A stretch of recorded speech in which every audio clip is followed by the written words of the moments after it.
sir. Oh.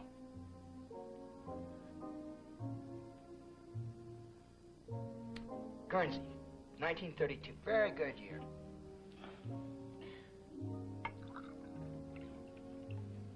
Thank you. You're welcome, madame.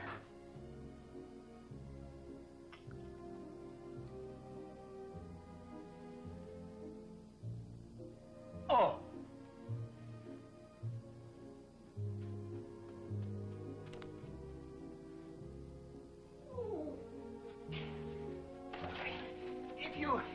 If you want anything... My assistant is at your command. Aren't you going to stay? You need something special and something private for your first sit-up dinner.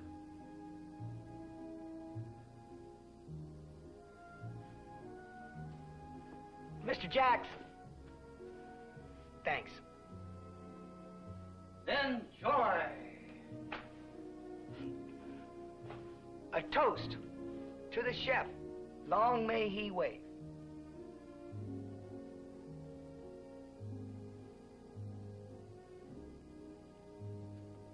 Bye, Dad. Bye-bye. Told you it wasn't so bad. Another toast. Trying to get me drunk? Of course. To Mr. and Mrs. Norman Harrington. Two of the luckiest people in the world because they found each other.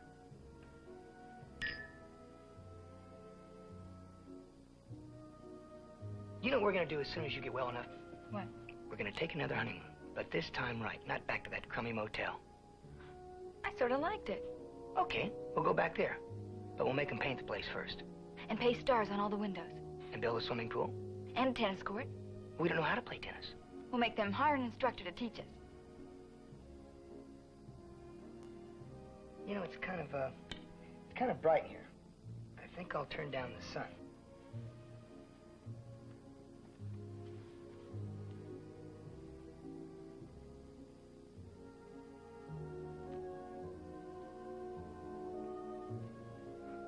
Don't tell me you got a thing for the instructor already.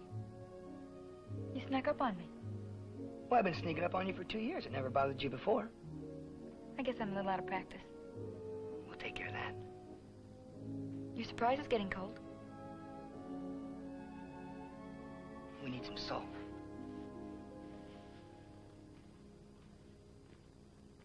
You know what else we're gonna do? What? When we get back, we're gonna fix up the apartment. I'd love to recover the sofa and maybe get some new curtains. Yellow. How's that sound?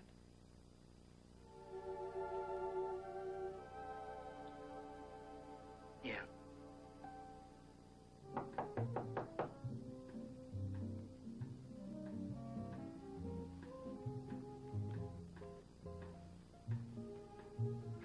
Oh, Rod, come on in. Hi. I need some information. Oh, sure. Let me cut this off.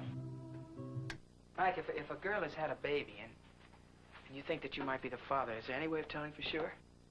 Oh, you're talking about Jill Smith's baby, aren't you? I'm talking about Allison's baby. Now, look, I wouldn't concern myself with that right now. If Allison was pregnant when she left Peyton Place, that means that I have to be the father. You want a drink?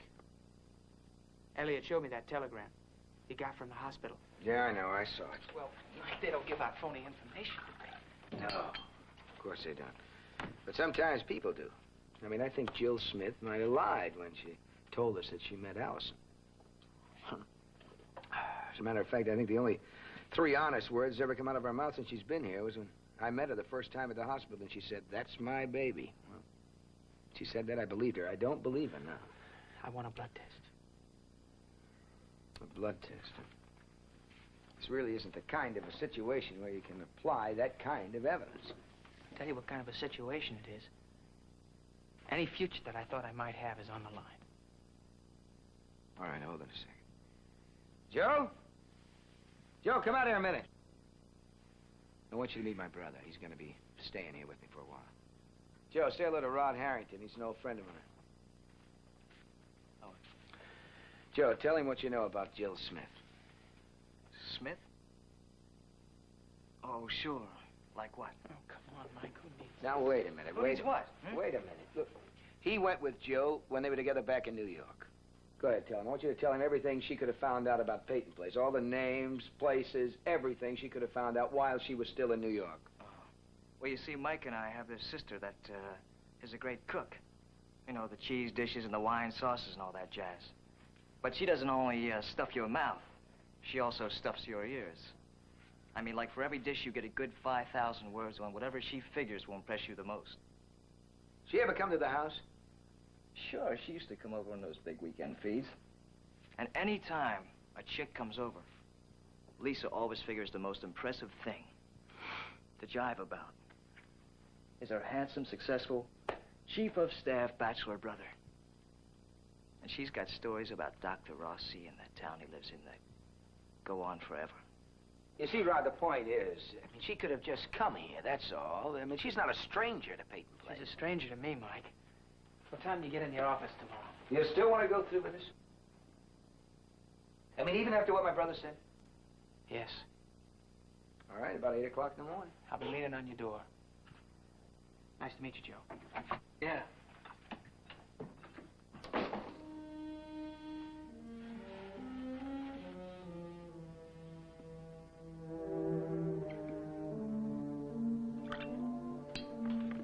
Well, he was pretty shook.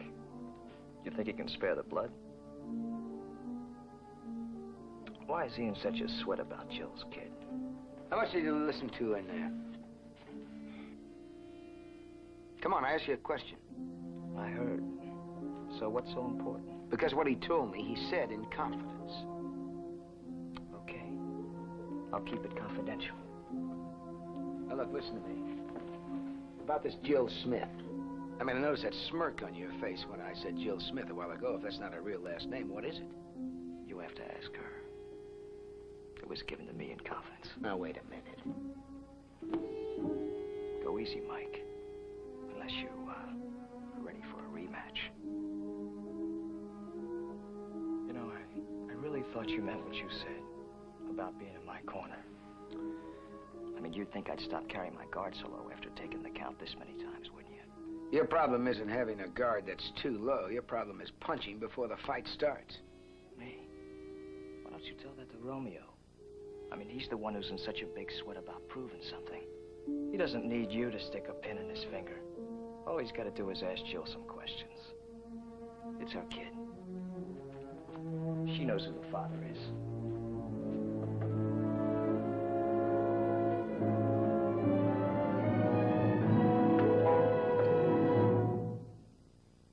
Preview from the continuing story of Peyton Place. We've seen the birth certificate and it's in order. What else is there? Just time to consider everything. What do you mean by everything? I'd like to pick up where we left off. Broke off, cut off, finished. You understand? Listen, Jill. You haven't changed. You're just the same. You want Rodney and you want him all to yourself. With all the Peyton money. And to get that, you have the stomach to do whatever it takes.